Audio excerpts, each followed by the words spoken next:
Hey everybody, today I just want to do a quick video on errors in LabVIEW and some of the error functions that are available. So specifically I'm going to be looking, if you go over to dialog and, dialog and user interface.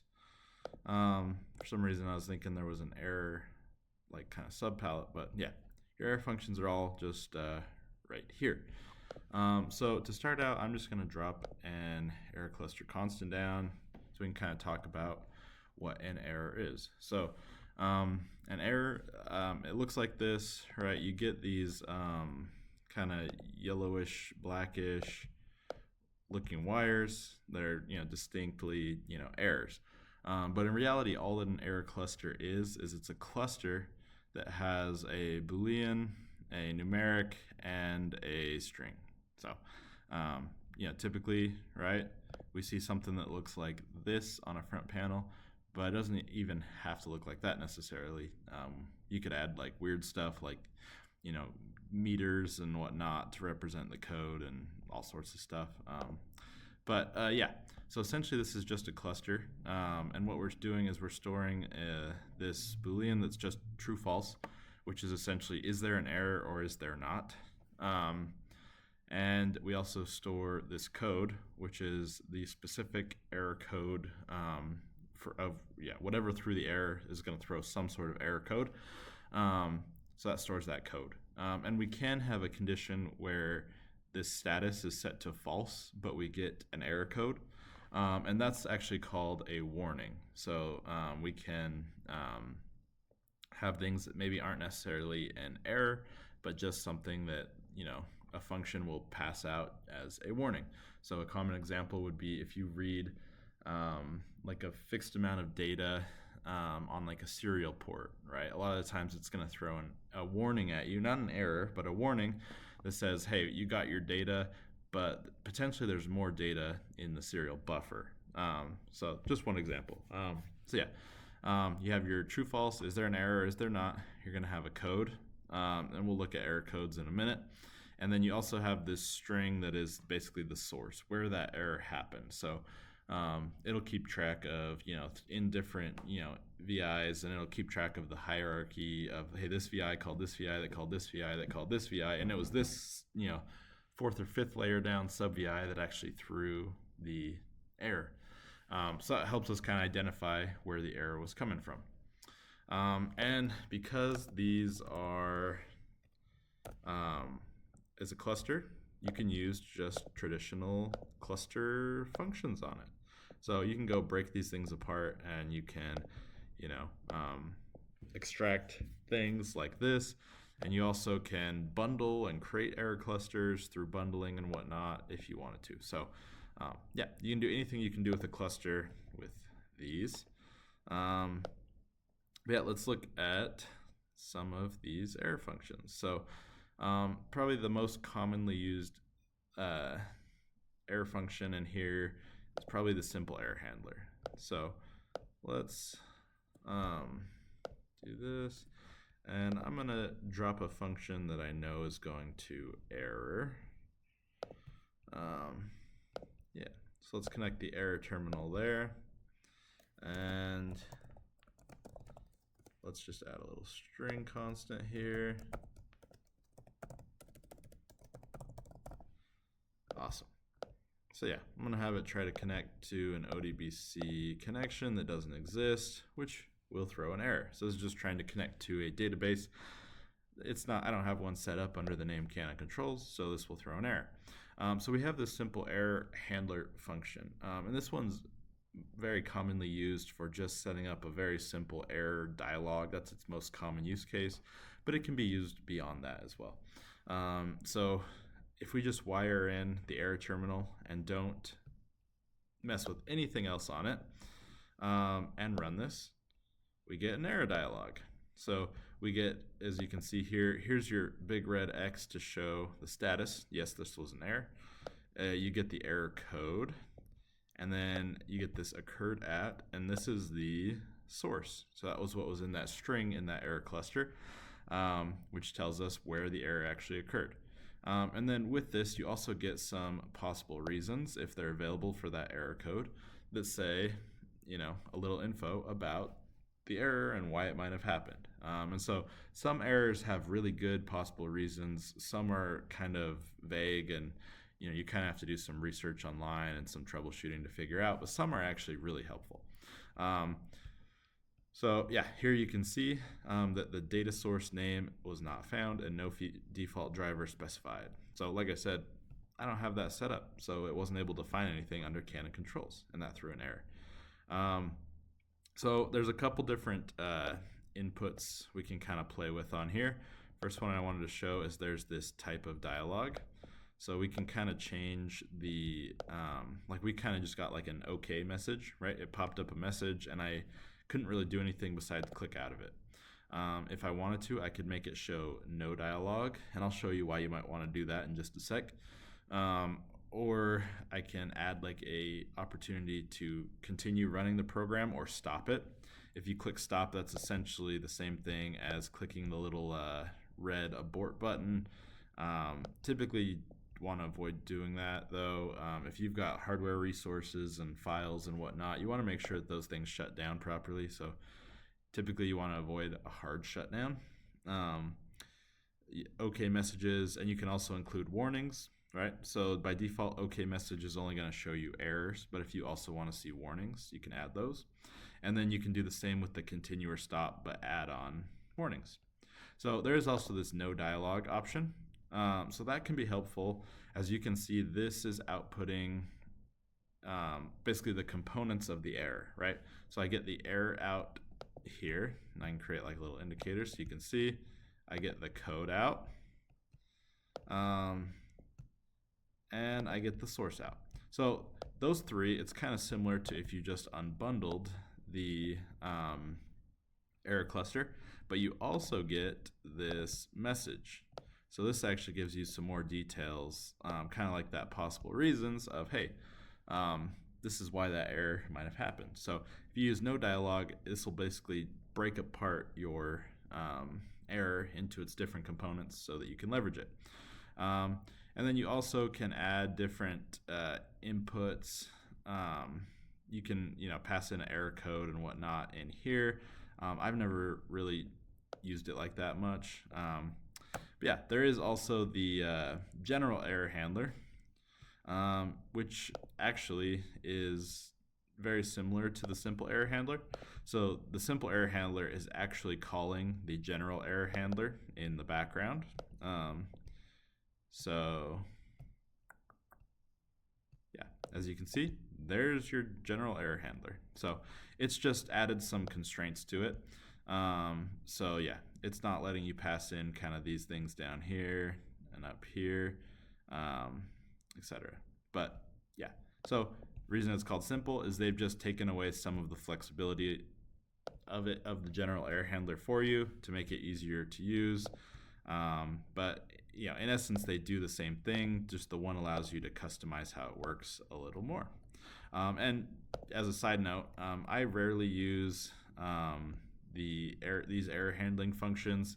I think they're useful for like debugging some like test code, right? Like I'm quickly writing some code to maybe do something that I haven't done before, and I'll maybe plug that in to check for errors and whatnot as I'm doing that. Typically, I build my own kind of error handling into my software, and I'm a big fan of doing like a centralized error handler, right? So each, creating distinct modules that each do their own thing, similar to like DQMH. And the DQMH modules have their own built-in error handling in terms of like state transitioning and whatnot. But all the errors get sent to like a error collector, and that error collector is responsible for either updating the UI or logging those to a file, etc. So I rarely use these. But yeah, the general error handler works very similarly. You can see you have a whole bunch of the same inputs and outputs, but you also have some additional ones. So you can define your own error codes and descriptions and whatnot as well, beyond what the simple error handler does. So one other error function I want to show you have this clear errors. So this allows you to clear errors on the error wire. So as I pass an error wire in and I pass it out, let's run this code. As you remember before, it threw an error. Now I get no error. So the reason is this actually deleted the error on the wire for me. So, and you can specify the specific error you want to clear. So by default, if you don't connect anything, this is going to clear any error. So 0 is just, hey, clear any error that comes in. And sometimes, right, we don't want to do that, but we might know like, oh, you know, error 56. Well, I want to clear error 56 because that's maybe an error that I'm expecting to happen, and I don't actually want it to, you know, report an error or go through my error handling. Yeah, this way I can clear out a specific error this way. So it can be used just, you know, clean slate, wipe all the errors, or you can clear specific errors there. And then it does output a true or false on, like if I was expecting error 56 to occur, I can actually use this output to see if we did get error 56 or not. So yeah, that's another really useful one. Another one that I use quite a bit is going to be this merge errors.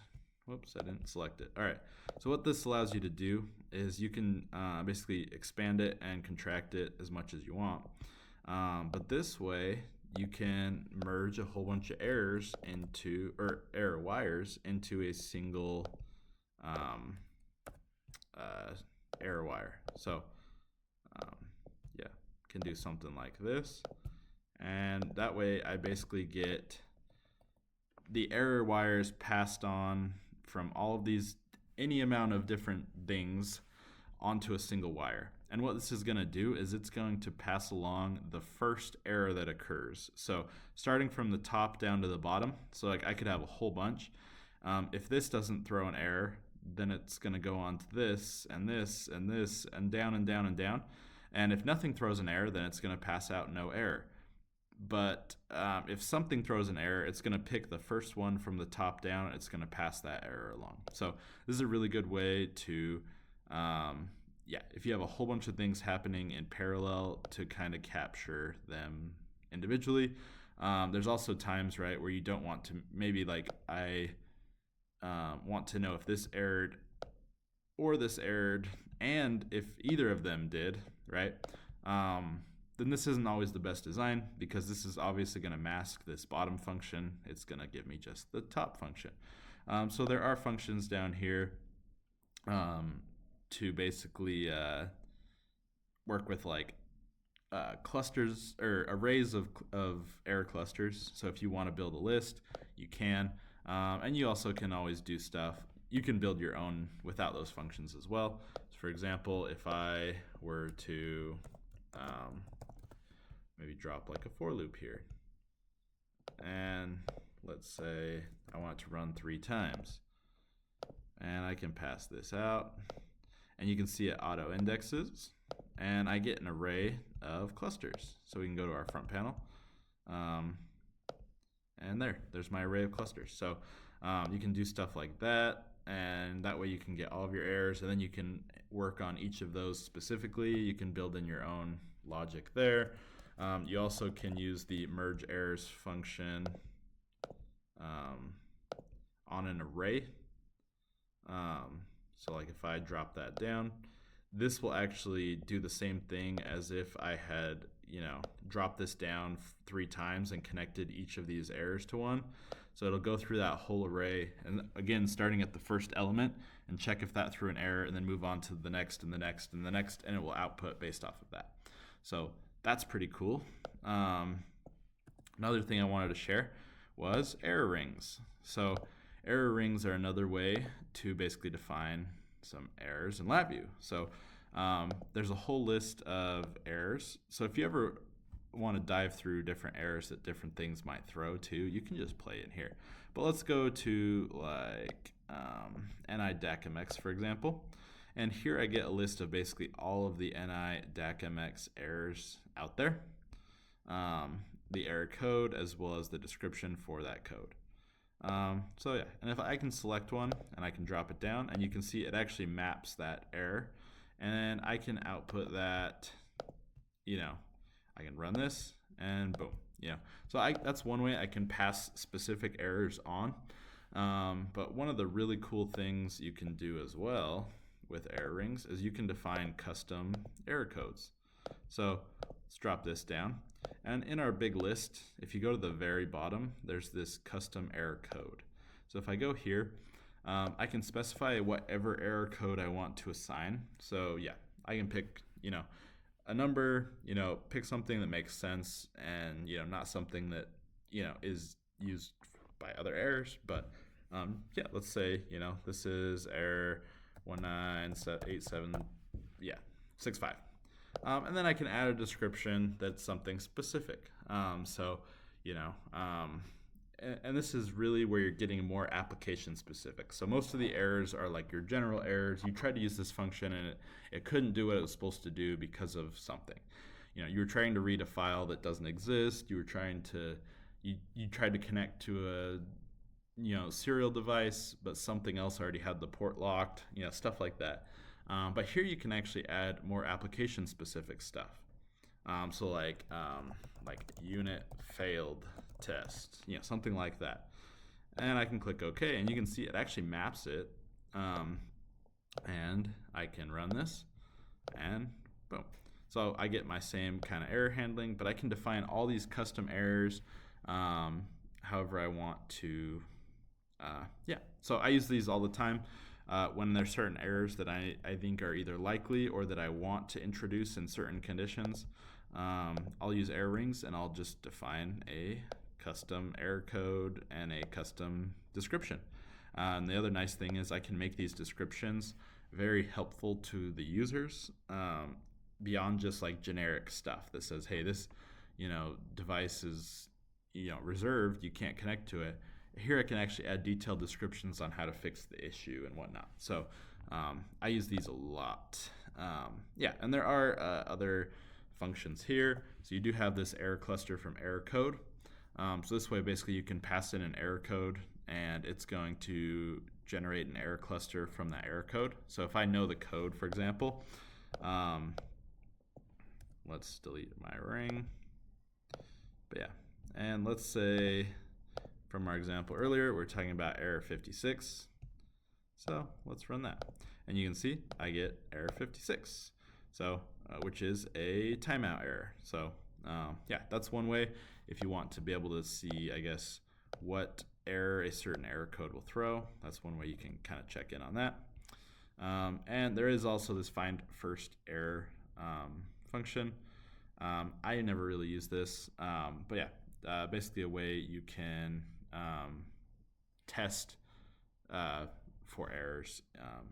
But yeah, never really use it.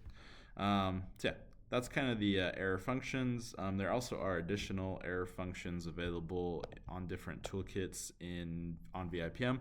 I know G-Power, if you look at the G-Power toolkit, they have a whole bunch of additional error functions built into that for additional stuff. And I know there's other stuff like Neosoft has like an improved error dialog, I think they call it, that is similar to like the simple error handler, but it also adds some buttons on there so you can like copy the error code. You just click a button and it copies it to the clipboard and stuff like that. So there's some really cool other stuff out there. But yeah, that's kind of your crash course on errors in LabVIEW, error handling, etc. Thanks for watching. Canon Controls is your gateway to mastering LabVIEW. Dive into programming for data acquisition, industrial communications, and manufacturing automation. Explore how to enhance your projects with cybersecurity best practices. Join the journey to elevate your skills and secure your systems with every episode.